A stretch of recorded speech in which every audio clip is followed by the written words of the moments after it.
Aislamiento, sufrimiento psicológico, desesperación de las familias y un desamparo inaceptable. Todo esto y mucho más se vivió en las residencias de ancianos de España en el momento álgido de la pandemia, mientras miles de personas fallecían entre sus muros. Médicos Sin Fronteras pasa revista en un informe con testimonios demoledores a las carencias que hicieron de estas instituciones el epicentro de la mortalidad por coronavirus en España. Escuchamos a Jimena Di Lolo, coordinadora de atención a mayores en residencias de la organización. Uno de los factores determinantes fue de que no están dentro del sistema de salud, con lo cual con la llegada de la epidemia se produjo una situación muy grave de falta de calidad de atención frente a una situación que nadie esperaba. Médicos Sin Fronteras denuncia la falta de planes de contingencia y el hecho de que no se priorizaran las residencias de ancianos, donde personal sin formación adaptada, sin recursos e insuficiente para hacer frente a la crisis, se encontró desamparado ante la multiplicación de enfermos y sin tener a dónde derivar a sus ancianos en estado más grave. Hay que recordar que es personal que no tiene capacitación médica, que no tenía por qué saber cómo responder y además que cuando llamaban para hacer las referencias hospitalarias en pacientes graves, en pacientes en situaciones muy críticas, no tenían respuesta en cuanto a las referencias a hospital o otro sistema de salud, ¿no? Jimena relata una de las situaciones más duras que se encontró en una de estas residencias. La primera vez que fuimos, donde nos encontramos este desconcierto del que te hablaba recién, mucha angustia, un equipo que hacía 10 días que estaba durmiendo, inclusive médicos, auxiliares de enfermería, el personal de limpieza durmiendo en el suelo para poder atender a los residentes, familiares que no paraban de llamar diciendo dónde estaban sus familiares, y después estados muy graves de los pacientes, deshidratación, dificultad respiratoria muy seria. Médicos Sin Fronteras cifra en más de 27.300 las personas mayores fallecidas en residencias, lo que representa alrededor del 69% del total de muertes por COVID en España. La organización reclama medidas urgentes para que esto no se repita. Necesitamos planes de contingencia claros, responsabilidades claras y coordinación. El éxito o no de esta respuesta a una segunda ola, si llegara, es una coordinación eficiente entre todas las autoridades y los diferentes niveles de gestión de las residencias de mayores. Y por último, un tema del que se habla menos, pero que se hablará en los próximos meses y que es el tema del impacto en salud mental que esto ha tenido.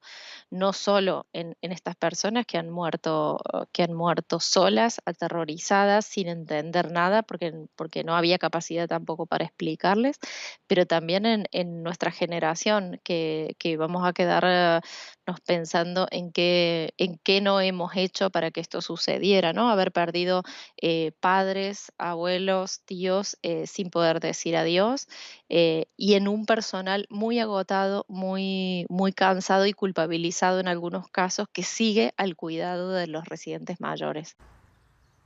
Tras la hecatombe provocada por el coronavirus en las residencias de ancianos de España, el país empieza a preguntarse ¿qué falló? ¿Qué se hizo mal en estos centros para que la pandemia se extendiera matando a miles de personas mayores vulnerables? Y sobre todo, ¿quién es responsable?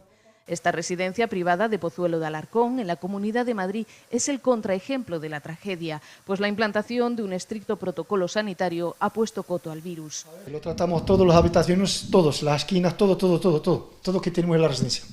Carlos. Para los mayores todo esto no resulta fácil, pues no pueden salir de sus habitaciones y sus interacciones se limitan a los intercambios con empleados totalmente cubiertos.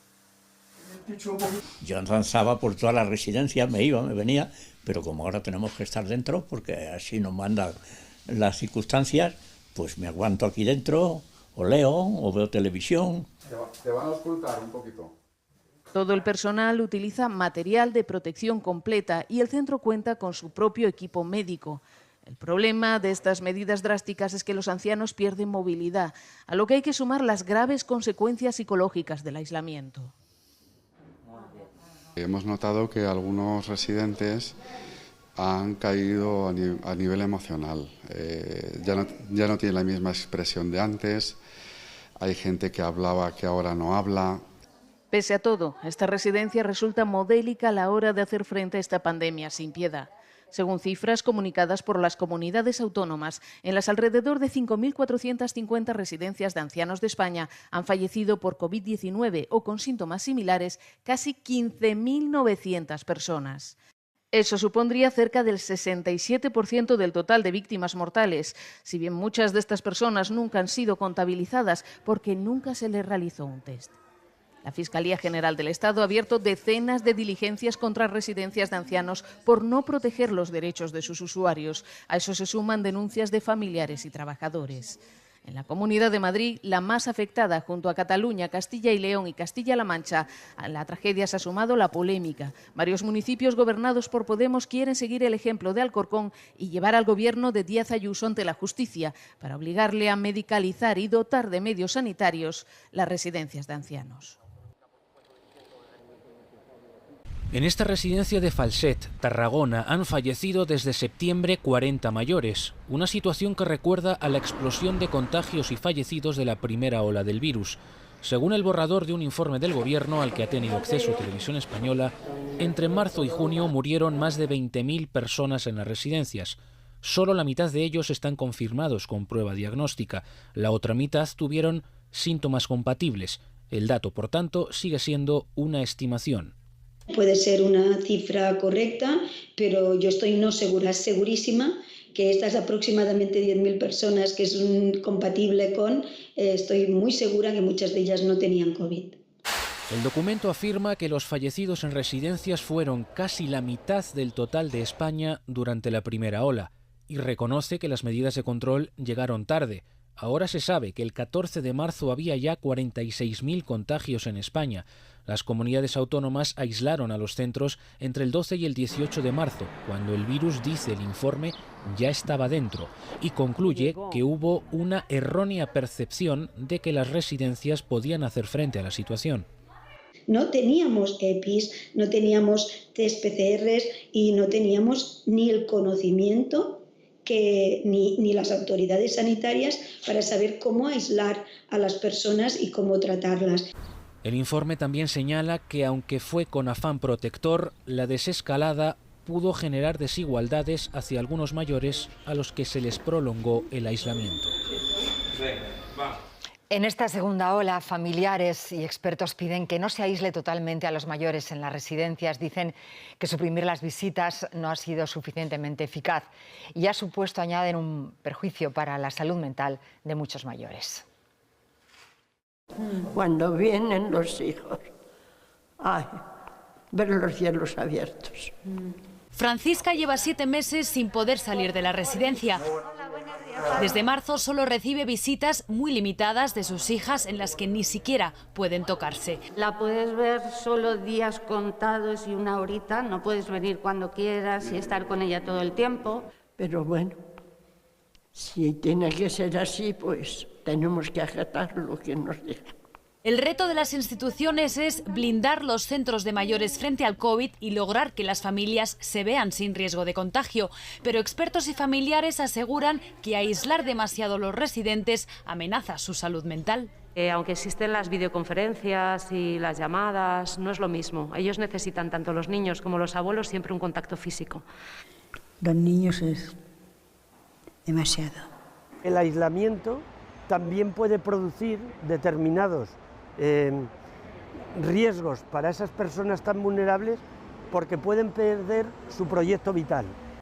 Y eso sería dejar de aferrarse a la vida, dice. Por eso, familiares y asociaciones de personas dependientes piden que en esta segunda ola se suavicen las restricciones. Creo que no puede ser, y hay otras medidas que porque haya un brote, y un brote es una persona, se cierre todo el centro asistencial, porque a lo mejor podemos evitar el virus, pero seguramente que dejamos abierta otra puerta importante por donde se nos está escapando la vida de los residentes, que es la soledad.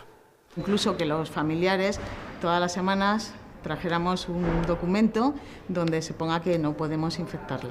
Porque si no, para nosotros es malo, pero para ellos es hundirles en una depresión al que no puedan ver a su familia. Ahora un documento del Gobierno confirma la extrema vulnerabilidad de las residencias y señala que no visitarles durante la primera ola no les protegió del virus. He dado una pista y los que no llevan válvula de exhalación. A ver. Que una FFP2. ¿Vale? Venga, va, que yo tengo un poquito y queda bien puesto dentro. A ver, así. Que lo coges como si fuera déficit auditivo que tú le estés hablando y claro, no sé, ¿sabes? Por mucho que grite. Preservamos un poco este espacio para la comida.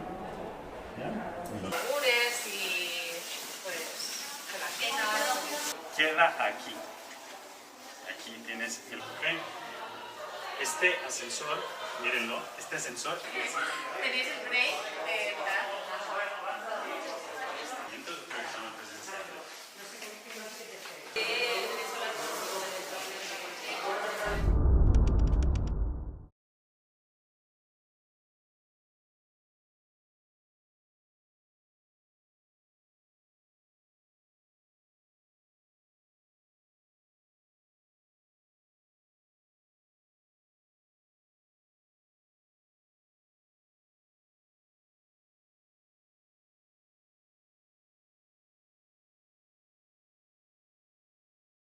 Desamparo de trabajadores y ancianos que murieron sin atención médica adecuada y aislados. Es lo que denuncian Médicos Sin Fronteras en un informe sobre los momentos más duros vividos en las residencias en lo peor de la pandemia y que recoge testimonios sobrecogedores. Dieron apoyo a 500 centros de mayores.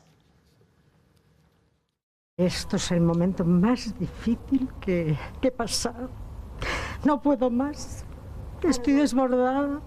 Era la desesperación que vivían los trabajadores en las residencias en los momentos más críticos de la pandemia, los meses de marzo y abril. Tuvieron que atender a los ancianos sin los medios o la preparación necesaria. La ONG Médicos Sin Fronteras asegura que se les abandonó tanto a mayores como a trabajadores. No podemos volver a dejar a nuestros mayores morir solos, asustados y sin atención médica. En su informe denuncian situaciones indignas e inhumanas vividas en estos centros, donde fallecieron al menos 27.000 mayores según el Ministerio de Sanidad.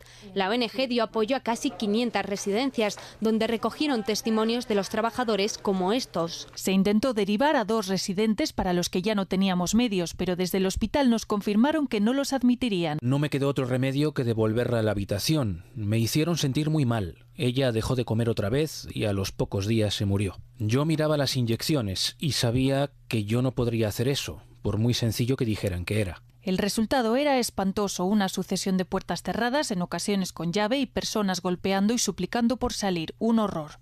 Nos tienen que hacer reflexionar sobre cuáles son las medidas que vamos a tomar hoy para que esto no vuelva a suceder. Proponen planes de contingencia o ratios de personal, además de otras medidas que por ahora no se han contemplado, como protocolos de despedida, para, según dicen, garantizar que los mayores puedan afrontar el final de su vida de una forma más digna de la que se les permitió.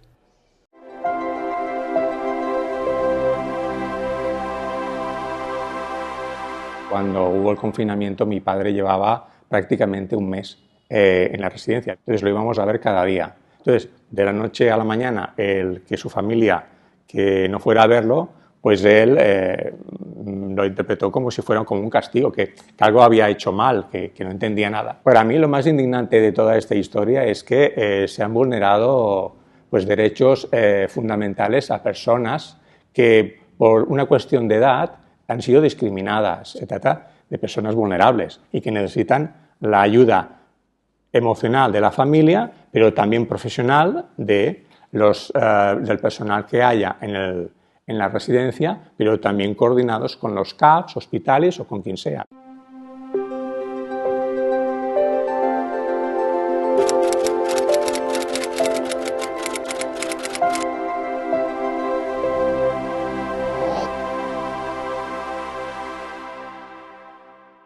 Muy interesante informe que ha elaborado Amnistía Internacional en España sobre cómo ha afectado la pandemia a las residencias. Bea Zamorano, según ese informe se han vulnerado derechos. Hasta 5 derechos humanos, dicen en ese informe de Amnistía Internacional, que se han vulnerado durante la pandemia en las residencias. Se han sufrido algunos y volverán a sufrirse si no se hace algo de inmediato. Ese informe se llama Abandonadas a su suerte, la situación en las residencias, sobre todo de Madrid y Cataluña, y dicen que las personas que han estado allí, por ejemplo, no fueron atendidas adecuadamente, no se les derivó a un hospital cuando lo necesitaban, estaban aislados en sus habitaciones, sin contacto con familiares durante semanas, y algunos no pudieron ni siquiera morir dignamente. Esteban Beltrán es director de Amnistía Internacional en España. Señor Beltrán, buenos días. Hola, Antonio, buenos días. Claro, suena tan fuerte, pero claro, no solo que estos mayores han muerto, han fallecido, es que además se han vulnerado sus derechos. Bueno, efectivamente, no es que fuera solo caos o fue una situación de tensión, es que se les discriminó. Ningún otro colectivo en todo el Estado no se les derivaba a los hospitales cuando estaban enfermos, ¿no? Y esos protocolos, que sobre todo en Madrid y en Cataluña, o prácticas en Madrid y en Cataluña, siguen vigentes. Es decir, cuando se pueda producir otra crisis, puede ocurrir lo mismo, que no se derive a estas personas mayores a los hospitales. Y eso provocó la muerte de miles de personas. De hecho, estamos hablando de que entre el 50 o el 70%, dependiendo de las fuentes, de las personas, de las 40.000 personas que han muerto hasta el 15 de noviembre en España, eran de las residencias, ¿no? Ha sido realmente una situación tremenda y todavía sigue cierto riesgo como no se toman ciertas medidas, ¿no? ¿Qué derechos creen ustedes esenciales se han vulnerado al margen de uno que es la muerte digna, ¿no? El derecho a tener una muerte digna? ¿Qué otros derechos cree usted que se han vulnerado? Bueno, el derecho a la vida primero, cuando no se le deriva a un hospital, es decir, cuando se toma la decisión de que simplemente porque tengan 80 años o determinadas patologías no se manda a una persona a un hospital, se deja de hacer una evaluación individualizada del caso y lo que se hace es tabla rasa, una criba de la criba, una criba del triaje, y se les deja sin asistencia a los hospitales y sin asistencia a las residencias, porque tampoco se medicalizó ninguna residencia como estaba previsto. Por lo tanto, a la salud también, porque agravaron, fueron discriminados como colectivo, como ninguno otro, y además se les mantuvo encerrados de forma arbitraria en su residencia, sin visita de nadie, durante mucho tiempo. Una persona hablaba con nosotros y nos decía: me devolvieron del hospital el 14 de abril y estuve confinada en mi habitación, ya sin COVID y sin nada, hasta julio. ¿Pero por qué? Y finalmente, como dices bien, la parte de morir dignamente. No murieron dignamente, realmente fue un desastre. Esto es el momento más difícil que he pasado. No puedo más. Estoy desbordada. Era la desesperación que vivían los trabajadores en las residencias en los momentos más críticos de la pandemia, los meses de marzo y abril. Tuvieron que atender a los ancianos sin los medios o la preparación necesaria. La ONG Médicos Sin Fronteras asegura que se les abandonó tanto a mayores como a trabajadores. No podemos volver a dejar a nuestros mayores morir solos, asustados y sin atención médica. En su informe denuncian situaciones indignas e inhumanas vividas en estos centros, donde fallecieron al menos 27.000 mayores, según el Ministerio de Sanidad. La ONG dio apoyo a casi 500 residencias, donde recogieron testimonios de los trabajadores como estos. Se intentó derivar a 2 residentes para los que ya no teníamos medios, pero desde el hospital nos confirmaron que no los admitirían. No me quedó otro remedio que devolverla a la habitación. Me hicieron sentir muy mal. Ella dejó de comer otra vez y a los pocos días se murió. Yo miraba las inyecciones y sabía que yo no podría hacer eso, por muy sencillo que dijeran que era. El resultado era espantoso, una sucesión de puertas cerradas, en ocasiones con llave, y personas golpeando y suplicando por salir. Un horror. Nos tienen que hacer reflexionar sobre cuáles son las medidas que vamos a tomar hoy para que esto no vuelva a suceder. Proponen planes de contingencia o ratios de personal, además de otras medidas que por ahora no se han contemplado, como protocolos de despedida, para, según dicen, garantizar que los mayores puedan afrontar el final de su vida de una forma más digna de la que se les permitió.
El 27 de marzo a las 4 de la tarde la familia de Lola recibió una llamada. Su suegro Antonio había fallecido en la residencia en la que llevaba 10 años viviendo.